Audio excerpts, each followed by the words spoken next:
Unfortunately, I have bad news. With displeasure, unfortunately, Caitlin Clark is ruled out for Sunday's game. But I have good news. With my utmost pleasure, with a smile on my face, I am also being ruled out for Sunday's game. That's right, no Clark, no spark. Caitlin Clark comes out and lets us all know she is out for this Sunday's matchup against Las Vegas. Pressure has continued to build around Caitlin Clark. From intense physical play on the court to constant scrutiny off it, her absence from the lineup is being viewed as more than just missing a game. Many see it as a reflection of growing concerns about player treatment and protection. The situation has sparked widespread discussion among fans, with questions being raised about how the league handles physicality and safeguards one of its most prominent stars. Nick's Mercury. Now, logically you would think, she plays the Sparks game, maybe misses the Mercury game, but no. How else is Stephanie White going to allow Caitlin Clark to get beat up if she misses the Mercury game? Caitlin Clark has to play the Mercury game because who on the Sparks is going to beat up Caitlin Clark? You know what I mean? Who on the Sparks is going to order the code red that Stephanie White has put in? Nobody. So she's got to she's going to miss the Sparks. She's going to play against the Mercury so she can get beat up and assaulted one more time by Alyssa Thomas, by DeWanna Bonner. The announcement confirmed that Caitlin Clark will miss the highly anticipated Sunday matchup against Las Vegas. Her absence has fueled debate about the physical challenges she has faced throughout the season and whether enough is being done to protect players. As one of the league's biggest stars, Clark's situation has drawn significant attention from fans and media alike. With questions continuing to mount, many are looking for clearer answers from league officials. Caitlin Clark also, today, comes out and gives us a statement about the hate. What she doesn't do, she doesn't go into a full diatribe defending Alyssa Thomas and getting on her knees and kissing Alyssa Thomas's behind like her head coach did. What she doesn't do is say this league is about inclusivity. This league is about propping up the marginalized. This league is a melting pot of weird. She doesn't do that. She gives a statement that she's given. Following the announcement, Caitlin Clark addressed the situation openly and spoke about the emotional challenges that come with constant public scrutiny. She emphasized that, despite her success, she is still human and affected by the criticism and attention surrounding her. Her comments offered a rare glimpse into the personal side of being a high-profile athlete, highlighting the pressure that can build over time and the emotional toll it can sometimes create. Oops. Moving on. Caitlin Clark also named the Eastern Conference Player of the Month by the WNBA. Now, this actually surprises me. Not that she doesn't deserve it, but that they actually gave it to her. You know what I mean? Not that she doesn't deserve it, because I know she does. But after all this hoopla, after all this hoopla, you get it. If you get that reference, you get that. What a load of hoopla. Her winning the Eastern Conference Player of the Month, I'm surprised the WNBA gave it to her with all of this stuff going on. Averaging 21.9 points per game. Discussion around Caitlin Clark has increasingly focused on the physical challenges she faces rather than her on-court achievements. Instead of highlighting her scoring ability and playmaking, much of the conversation centers on the contact and tough defensive attention she receives during games. This shift has sparked debate among fans and analysts, with many questioning where the line should be drawn between competitive physical play and actions that could put players' safety at risk. Kid, blah, blah, blah. This is now 3 years into her career, and if she's silent, it's her decision to do so. And it will be read as such. I don't think she has to, but the choice to be silent is also an action, and that will be judged.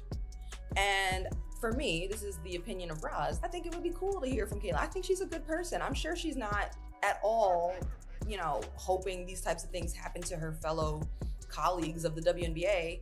I think it'd be cool if she was like, yo, don't do this.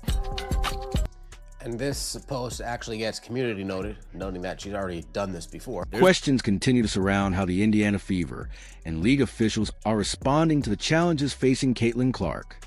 Many fans believe more could be done to support and protect one of the league's most recognizable players. While Clark continues to receive awards and recognition for her performance, concerns remain about the physical treatment she faces during games. The ongoing debate has intensified scrutiny of leadership decisions and their impact on player welfare. This is Caitlin Clark's statement right here. I did think it was a flagrant foul. Our reffing just needs to be better. The league has to do better protecting our players. The harassment, the hate, none of it is okay. She goes on. She talks about people using her name for clicks. Let me pull that up for you real quick. It's a 5-minute statement. I don't want to play the entire 5-minute statement for you guys.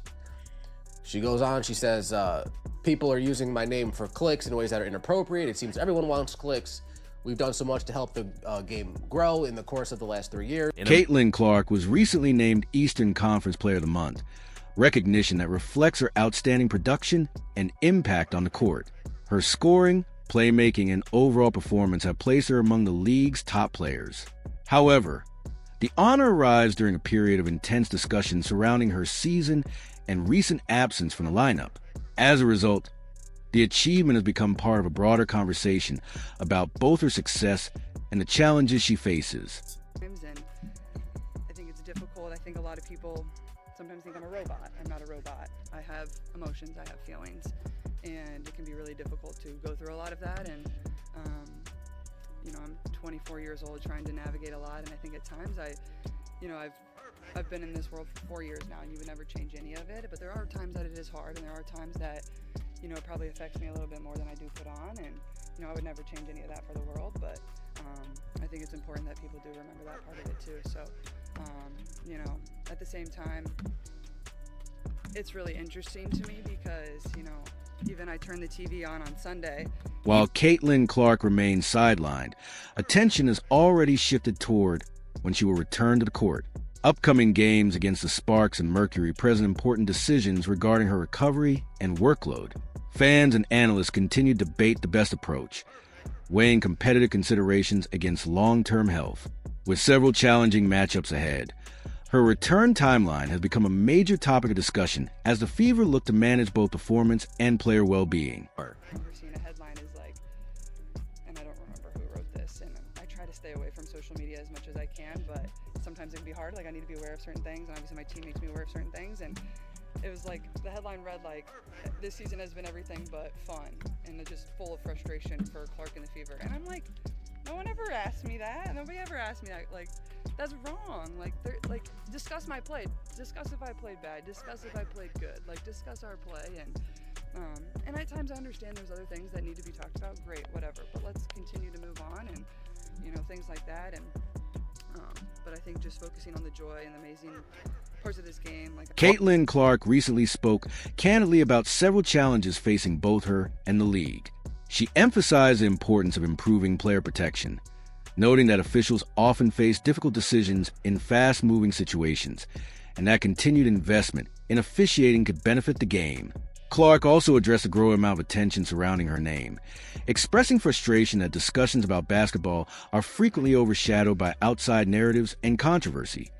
She explained that constant scrutiny can be emotionally demanding, reminding people that athletes experience the same feelings and pressures as anyone else.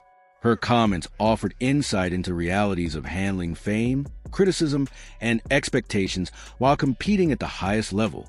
Clark also pointed out that the focus on her story sometimes takes attention away from the outstanding performances and achievements of other players across the league. Throughout her remarks, she stressed the importance of keeping the spotlight on the game itself. Rather than focusing on headlines, debates, or social media discussions, Clark encouraged greater attention to quality of play and the growth of women's basketball. She also expressed appreciation for her team, coaches, and supporters while acknowledging that balancing public attention with personal well-being can be challenging. Ultimately, her message centered on respect, perspective, and maintaining the joy that first inspired her love for basketball.